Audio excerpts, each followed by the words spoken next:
নমস্কার। আজ ভারত সরকারের সংস্কৃত মন্ত্রকের ভারত রং মহোৎসবে নির্দিষ্ট লেখনের কিছু গুরুত্বপূর্ণ তথ্য আপনাদের সামনে উপস্থাপনা করতে পেরে আমরা এবং সাথে আপনারাও সমৃদ্ধ হবেন।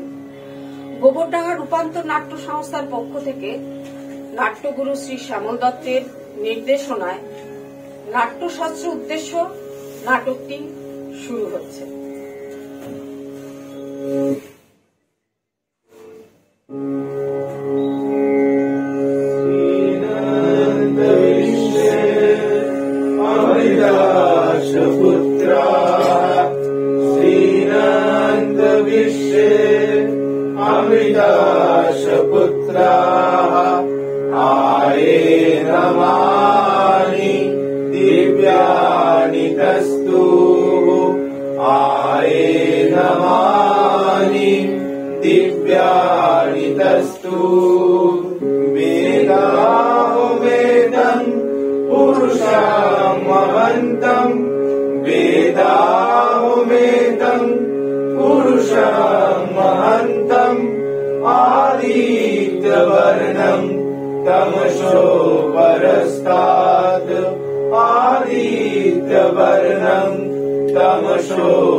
तमेव विदित्य ततिमितुमेति तमेव विदित्य ततिमितुमेति तन्न पन्था विद्यते अयनाय नन्न पन्था विद्यते अयनाय।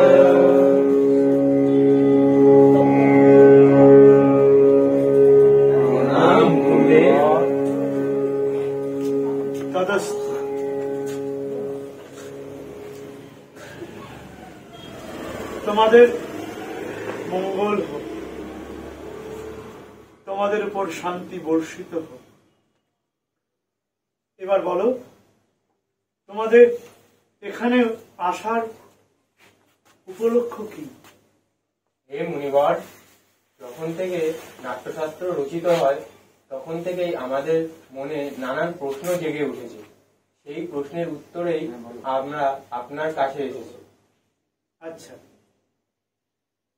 আসলে তোমাদের মনে যে প্রশ্নের উদ্রেক হয়েছে এটাই ভালো। আমি নিশ্চয়ই তোমাদের প্রশ্নের উত্তর দেব, তোমরা দ্বিধাবোধ করো না, প্রশ্ন করো। গুরুদেব, এই নাট্যশাস্ত্রে উৎপত্তি কিভাবে এবং এর উদ্দেশ্যই বা কি? নাট্যশাস্ত্রের উদ্দেশ্য মহৎ। নাট্যশাস্ত্র রচিত হয় ত্রেতা যুগে, যখন সারা পৃথিবীতে অধর্ম, ক্রোধ, মানুষের মধ্যে হানাহানি, সব জীবকুলের মধ্যে এক অপ্রাকৃতিক বিষয় শুরু হয়েছিল। তখন দেবরাজ ইন্দ্র এবং সব দেবতা মিলে সবাই মিলে প্রজাপতি ব্রহ্মার কাছে গিয়ে শান্তির জন্য আহ্বান করেছিলেন, আবেদন করেছিলেন। তখন প্রজাপতি ব্রহ্মা মানুষের মন থেকে অশান্তি এবং যাবতীয় কাম, ক্রোধ সব দুরস্ত করার জন্য নাট্যশাস্ত্র গঠন করেছিলেন। নাট্যশাস্ত্র ঋগ্বেদ, সামবেদ, যজুর্বেদ এবং অথর্ববেদ থেকে নির্দিষ্ট পরিমাণ কিছু অংশ নিয়ে গঠিত হয়েছিল এবং নাট্যশাস্ত্র গঠিত হওয়ার পর সেই নাট্যশাস্ত্রের মাধ্যমে নাট্যকলার সৃষ্টি হয়েছিল। কিন্তু গুরুদেব, চতুর্বেদ তো জ্ঞানের ভান্ডার, জগতের নানান রহস্য রয়েছে এই চতুর্বেদে। এই জন্যই কি চতুর্বেদের জায়গায় তাহলে কেন পঞ্চম বেদ? কেন, বুঝতে পেরেছি। আর এই কেনর উত্তর জানার জন্যই তোমরা এখানে এসেছো। ঠিক, ঋক, সাম, যজু, অথর্ব, চারটি বেদ, সমস্ত জ্ঞানের আহরণ করা যায়, কিন্তু সবার কাছে তা বোধগম্য হয় না। হ্যাঁ, তাই সবার বোঝার জন্য সরলীকৃত করার জন্য দেবরাজ ইন্দ্রের আবেদনে প্রজাপতি ব্রহ্মা নাট্যশাস্ত্র গঠন করেছিলেন, যা খুব সহজেই মানুষের মনের অন্তর থেকে অন্তঃস্থলে পৌঁছে যায় নাট্যকলার মাধ্যমে। এবং সমাজের ওই যে বললাম হানাহানি, ক্রোধ, এই অধর্ম সব থেকে সমাজ মুক্ত হয়ে পৃথিবী স্বর্গরাজ্যে পরিণত হয়। নাট্যশাস্ত্র রচিত হয়েছিল সাধারণ মানুষকে বিনোদনের মাধ্যমে নীতি কথায় পরিপূর্ণ করা। মুনিবর, তাহলে কি পঞ্চম বেদ গঠন করা হয়েছিল শুধুমাত্র দেবতাদের জন্য? না, প্রজাপতি ব্রহ্মাকে রাক্ষসকুল এই কথা জিজ্ঞেস করেছিল। সেই জিজ্ঞাসার উত্তর দিতে গিয়ে প্রজাপতি ব্রহ্মা বলেছিলেন যে শুধুমাত্র রাক্ষসকুলের মধ্যেই কাম, ক্রোধ বা এই অশুভ জিনিসের উৎপত্তি হয়নি। সব জীবজগতের মধ্যেই বা যারা শ্রবণ এবং দেখতে পারে তাদের মধ্যেই এই উন্মাদনা তৈরি হয়েছিল। সেই উন্মাদনার পরিসমাপ্তি ঘটানোর জন্যই, বিশ্বে শান্তি বর্ষিত হওয়ার জন্যই নাট্যশাস্ত্র রচিত। আশ্চর্যজনক। হ্যাঁ, সমস্ত সৃষ্টির রহস্য এই বেদে অন্তর্ভুক্ত। হ্যাঁ, তাই তো একে পঞ্চম বেদ বলা হয়।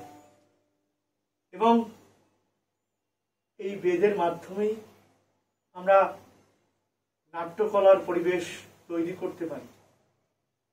এবং সমস্ত বেদের সঙ্গম বা সমস্ত বেদের নির্যাস নিয়েই তৈরি হয় এই পঞ্চম বেদ।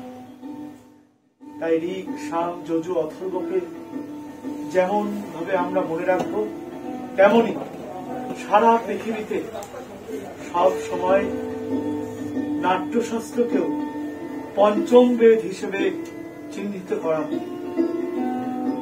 মনিবর, আপনার কথা শুনে যা বুঝলাম তা এটা বলে যে এই নাট্যশাস্ত্র এক চমৎকার শিল্প। হ্যাঁ, মানুষের বেঁচে থাকার জন্য যেমন শ্বাস প্রয়োজন তেমনই। কিন্তু মুনিবর, আজকের সমাজে এই নাট্যশাস্ত্রে কেন কোনো গুরুত্ব নেই? কেন এই নাট্যশাস্ত্রের কোনো প্রয়োজনীয়তা বলে কেউ মনে করে না? তোমার নাট্যশাস্ত্রগুলো নাট্যশাস্ত্র নয়, নাট্যকলা। নাট্যশাস্ত্র পড়ে শিল্পীরা নাট্যকলায় নিমজ্জিত হয় এবং সমাজের মধ্যে বিনোদন ছড়িয়ে পড়ে। মানুষ অধর্ম থেকে ধর্মে ফিরে আসে এবং জ্ঞান আহরিত করে। তাই নাট্যকলা অবশ্যই সারা পৃথিবীতে সমাদৃত হবে, কিন্তু তার সময়ের দরকার। সব কথা সময় বলে দেবে। তোমরা কখনোই ধৈর্য হারিও না। তোমরা ধৈর্য ধরো এবং চার বেদের সঙ্গে সঙ্গে পঞ্চম বেদের জ্ঞান আহরণ করো। দেখবে তোমাদের মানসিক প্রশান্তি হবে। এবং এই নাট্যশাস্ত্রের জ্ঞান আহরণ করেই বিভিন্ন নাট্য দল তাদের নাট্য প্রযোজনা নির্মাণ করে থাকে এবং প্রযোজিত হয়। আমি তোমাদের কাছে বলবো, তোমরা অবশ্যই সেই নাটক দর্শন করো, শ্রবণ করো, যাতে তোমরা নাট্যশাস্ত্র পড়া এবং সেই দর্শনের মাধ্যমে পরিপূর্ণ জ্ঞান লাভ করতে পারো। আবার আমরা প্রার্থনা দিয়ে আজকে উঠব। শেষ। ওম শান্তি।